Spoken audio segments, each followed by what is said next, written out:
सभी साथियों का फिर से एक बार स्वागत है। दोस्तों, आज जो आप सभी के बीच में मैं एक वीडियो लेकर के आया था, जिसमें 3 न्यूज़ मैंने आप सभी को प्रोवाइड करवाया था। सबसे पहला न्यूज़ जो था वो यही था कि आर्थिक आरक्षण वालों को आरएफ लाभ नहीं। साथियों, जल्दी जल्दी में मुझसे भी गलती हो जाती है कभी कभी, आखिर इंसान ही हूँ। मुझसे भी गलती हो सकती है, आपसे भी हो सकती है, किसी से भी हो सकती है। तो साथियों, मेरे से यहाँ पर एक गलती ज़रूर हुई है, उसके लिए मैं आप सभी से क्षमा प्रार्थना मांगता हूँ। इसलिए कि हो सकता है कभी कभी मैं भी गलती कर देता हूँ, लेकिन जल्दीबाजी में मुझे रहता है कि आप तक न्यूज़ पहुँचनी चाहिए, जिससे कि जल्दी से जल्दी किसी भी चीज़ के लिए आवाज़ उठाई जा सके।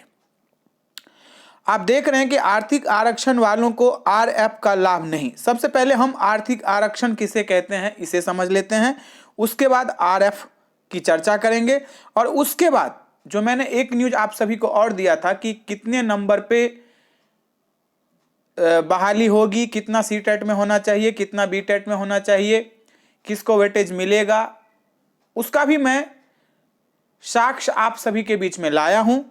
और मैंने आज अब्दुल सलाम अंसारी जी से बात भी किया। डीपीओ स्थापना अब्दुल सलाम अंसारी ने बताया कि मेधा अंक में विभिन्न विषयों और टीटी के साथ ही आरक्षण कोटि का भी ध्यान रखना है। इनसे मैंने बात भी किया। देखिए, सबसे पहले मैं आप सभी को बता दूं कि आर्थिक आरक्षण पहली बार दिया जा रहा है, आप सभी को पता है, ईडब्ल्यूएस, चाहे वो पुरुष हो चाहे वो महिला हो। यहां पर कोई बड़ी बात नहीं है। और आरएफ का मतलब आप लोग समझते हैं कि रिजर्व फीमेल।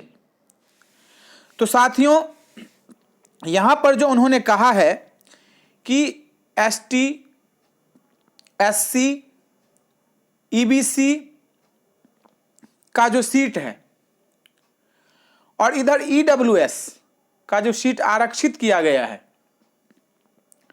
तो ये जैसा है वैसा ही रहेगा। इस पे कोई भी अभ्यर्थी फाइट नहीं करेगा।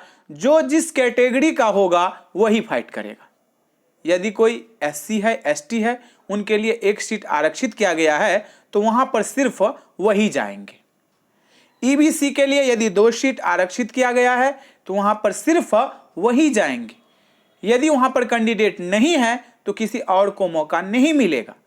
उसी प्रकार ईडब्ल्यूएस की जो सीट है वहां पर भी सिर्फ ईडब्ल्यूएस का ही कैंडिडेट जाएगा, ना एससी का, ना एसटी का, ना ईबीसी का, ना जनरल का। कहने का मतलब उनका यही था कि जो कैटेगरी के लिए सीट आरक्षित किया गया है उस पर वही लोग जो है वो आपस में क्या करेंगे, तो प्रतिस्पर्धा करेंगे। मतलब आपस में लड़ाई करेंगे कि मैं आगे कि तू आगे। तो साथियों, यहां पे मैंने ये गलती कर दिया था कि मैंने आप सभी को बता दिया था कि जो अनरिजर्व सीट है उस पे महिला नहीं जाएगी। ऐसा नहीं है, उस पे सभी फाइट करेंगे, चाहे वो एसटी हो, चाहे वो ओबीसी हो, चाहे वो ईबीसी हो, चाहे वो ईडब्ल्यूएस हो। अनरिजर्व सीट जो है यूआर, वहां पर सभी लोग फाइट करेंगे। इन्होंने हमें यही बताया है। अब्दुल सलाम अंसारी, डीपीओ स्थापना। अब यहां पर एक बात और है कि मेधा अंक में विभिन्न विषयों और टीटी के साथ का जो आरक्षण कोटि का भी ध्यान रखना है। नियोजन इकाई को पूर्व में ट्रेनिंग दी जा चुकी है। यहां पर एक मामला थोड़ी सी फंस रही है, आपको मैं उसका साक्ष्य भी दिखा दूंगा। जो टीटी के लिए प्रमाण पत्र में लिखा होता है कि 55% होना चाहिए, तो आप समझते हैं कि 82 नंबर जो है वो पूरे 55% नहीं हो पाता है। इसलिए कई नियोजन इकाई ने 2 अंक का जो वेटेज है वो नहीं दिया है और कई नियोजन इकाई ने दिया है। तो आप सभी को मैं एक बात बताना चाहूंगा कि आप सभी क्या करेंगे, नियोजन इकाई को बताएंगे कि आपने यहां पर वेटेज नहीं दिया है जो आपको देना पड़ेगा। देखिए, इन्होंने स्पष्ट यहां पर दिशा निर्देश दिया है अब्दुल सलाम अंसारी जी ने कि 70% से कम 55%, ऐसा भी नहीं लिखा है ना, 54.45 लिखा है या 85 लिखा है कि यहां तक देना है। उन्होंने लिख दिया है कि 70% से कम वालों को 2 अंक का वेटेज मिलेगा, और साथियों मिलना भी चाहिए। तो आप सभी मेरी जो पहले वाली मतलब कथन थी उस पे आप लोग नहीं जाएंगे, क्योंकि कभी कभी हो सकता है कि मुझसे भी गलती हो जाए। वैसे देखा जाए तो नियमानुसार यही होता है कि जो जिस कैटेगरी का है वो उसी में फाइट करेगा, लेकिन अनरिजर्व सीट पर सभी जाएंगे। ऐसे ही हमें अब्दुल सलाम अंसारी जी ने बताया है। इनका स्पष्ट कहना था कि आर्थिक आरक्षण वालों को आरएफ लाभ नहीं, मतलब जो रिजर्व फीमेल की जो सीट है वहां पर वो लोग नहीं जाएंगे। यदि उन्होंने ईडब्ल्यूएस का प्रमाण पत्र बना लिया है तो वो ईडब्ल्यूएस में सिर्फ फाइट करेंगे और जो अनरिजर्व सीट है उस पे जाएंगे। तो आप सभी का जो कहना था उसका मैंने अपने तरफ से बातचीत करके डीओ से, कुछ नियोजन इकाई से, डीपीओ से आपका समस्या समाधान मैंने यहां पर कर दिया है। यदि और भी कुछ आप सभी के मन में प्रश्न रह जाता है तो 1 तारीख को 7 बजे शाम को आप सभी के बीच में लाइव आऊंगा और विस्तृत चर्चा होगी हमारी बहाली के ऊपर में। तो आप लोग जरूर भाग लें। लेकिन आपसे एक विनम्र निवेदन है कि आपके पास में यदि ज्ञान है तो बहुत अच्छी बात है, आप कमेंट में उसको विस्तृत रूप से लिख सकते हैं, ना कि नकारात्मक कमेंट आप करें। आप लोग कई बार ऐसा होता है कि नकारात्मक कमेंट करने लग जाते हैं। जब मैं आप सभी को 100 वीडियो प्रोवाइड करवाता हूं तो उसमें से एक कभी हो सकता है मिस्टेक से बुरी भी आपको लग सकती है। इसके लिए आप लोग नकारात्मक कमेंट करते हैं जो आपको नहीं करना चाहिए। तो चलिए आगे बढ़ते हैं। अब आपको मैं बताता हूं जो 55% वाला है, 50% वाला है या उससे ऊपर वाले हैं, उनको बिहार टीटी में लिया जाएगा कि नहीं लिया जाएगा, उसका मैं आप सभी के बीच में साक्ष्य के साथ, जो प्रमाण के साथ कुछ चर्चा करना चाहता हूं। तो चलिए हम लोग आगे बढ़ते हैं और उस बात को रखते हैं। साथियों, आप सभी के बीच में बिहार सरकार के द्वारा जो टीईटी आयोजन किया गया था 2017 में, आप सभी को याद होगा जिन्होंने 2017 टीईटी दिया होगा। बिहार एलजीबीटी टेस्ट या teacher trained eligibility test, Bihar BETET, आप देख सकते हैं रिजल्ट कार्ड है ये आप सभी के सामने में। साथियों, इससे आपका कंफ्यूजन जो है वो दूर हो जाएगा, क्योंकि मुझे उन्होंने यही साक्ष्य दिया है कि आप अभ्यर्थी को ये दिखा सकते हैं और इसके अनुसार ही सभी को लाभ दिया जाएगा, ना कि कोई कुछ कह रहा है कोई कुछ कह रहा है, ऐसा नहीं होगा। जो इसके तहत लाभ दिया गया है अभ्यर्थियों को वही दिया जाएगा, चाहे वो CTET का हो चाहे वो BTET का हो। तो यहां पर देखिए महत्वपूर्ण बिंदु, बहुत महत्वपूर्ण है। देखिए, सामान्य कोटि के उम्मीदवार के लिए उत्तीर्णता हेतु 60% अंक जो है वो अनिवार्य है। आप सभी को पता है, ये तो सभी को पता है, CTET में 60% अंक सामान्य कोटि के, चाहे वो मेल हो चाहे वो फीमेल हो, उनको लाना ही पड़ता है 60%। उसके नीचे महत्वपूर्ण बात है, अत्यंत पिछड़ा वर्ग, सामान्य महिला कोटि के उम्मीदवार के लिए उत्तीर्णता हेतु 55% अंक जो है वो अनिवार्य है। तो साथियों, ये बहुत महत्वपूर्ण है। बहुत सारे कमेंट आप सभी के अब सभी के द्वारा आज किया गया। मुझे देख के कभी कभी लगा कि पूरे बिहार से लेकर यूपी तक जो है वो हड़कंप मच गई आज। देखिए, अत्यंत पिछड़ा वर्ग ये तो पहले से ही था।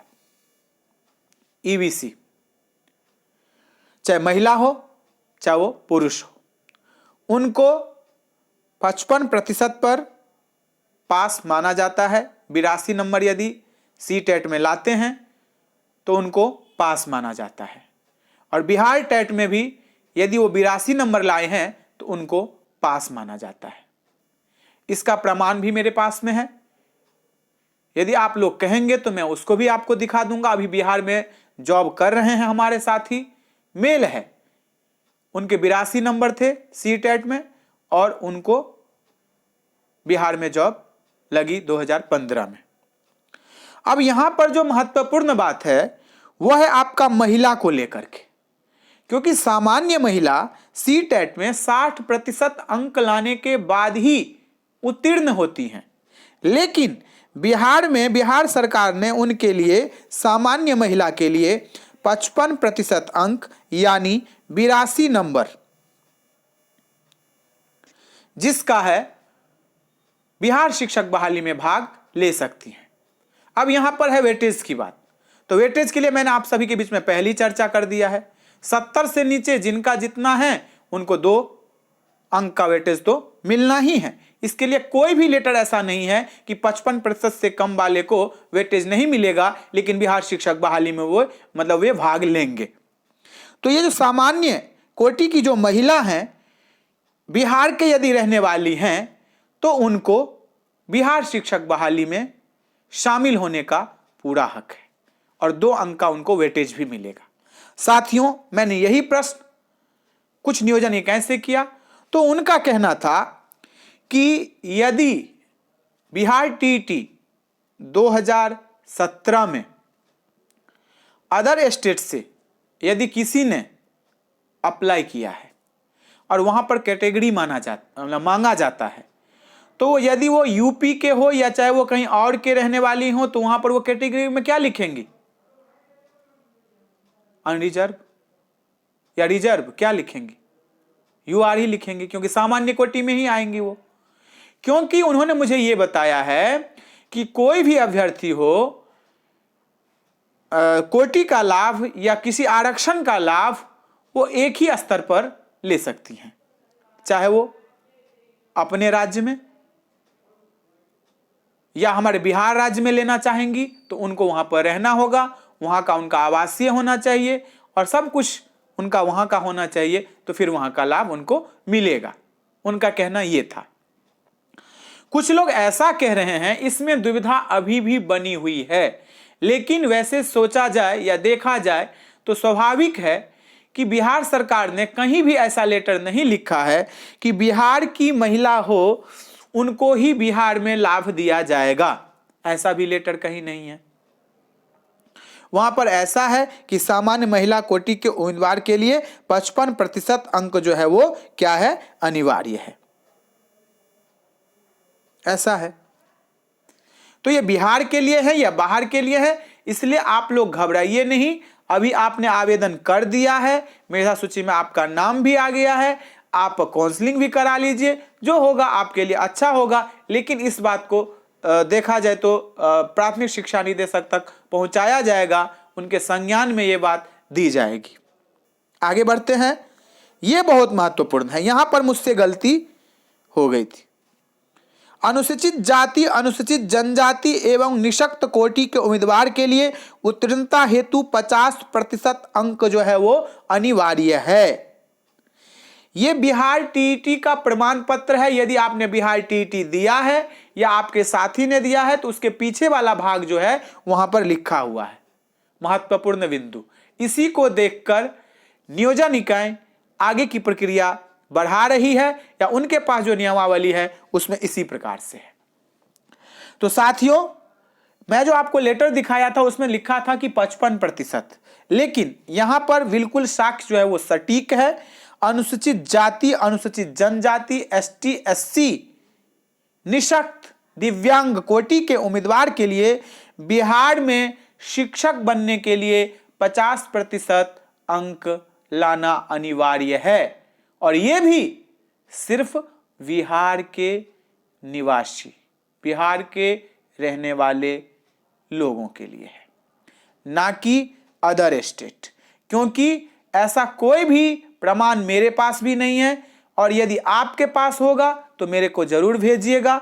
लेकिन चारों तरफ हड़कंप मची हुई है, कुछ दिशा निर्देश जो है वो स्पष्ट नहीं था, और था भी तो कई सारे हमारे अभ्यर्थी हैं जो उसमें उलझ गए हैं। तो साथियों, आपने देख लिया कि सामान्य कोटि के उम्मीदवार के लिए, चाहे वो अदर स्टेट के हों या बिहार के रहने वाले हों, यदि अनरिजर्व कोटि के लिए, अनरिजर्व सीट के लिए यदि फाइट करेंगे तो उनको 60% नंबर लाना अनिवार्य होगा। और यदि अत्यंत पिछड़ा महिला सामान्य होगी या पिछड़ा वर्ग की महिला होगी तो उनके लिए 55% अंक है।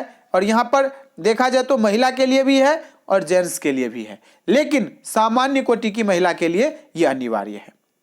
उसी प्रकार अनुसूचित जाति, अनुसूचित जनजाति के जो हमारे साथी हैं, दिव्यांग भाई बहन हैं, उनके लिए यहां पर 50% अंक जो है वो रखा गया है।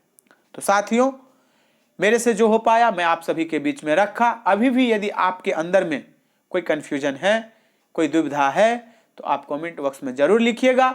यदि आपको ज़्यादा ही नॉलेज है, ज़्यादा ही ज्ञान है, तो विस्तृत रूप से लिखिएगा, और जो एक शब्द है वो मर्यादित शब्दों का आप प्रयोग जरूर कीजिएगा। तो साथियों, अभी के लिए इतना ही, फिर मिलते हैं अगले वीडियो में। धन्यवाद मित्रों। इस तरह की वीडियो देखने के लिए चैनल को सब्सक्राइब करें, लाइक करें और शेयर करें। बेल आइकन के बटन को दबाना ना भूलें। इस तरह की वीडियो देखने के लिए चैनल को सब्सक्राइब करें, लाइक करें और शेयर करें। बेल आइकन के बटन को दबाना ना भूलें।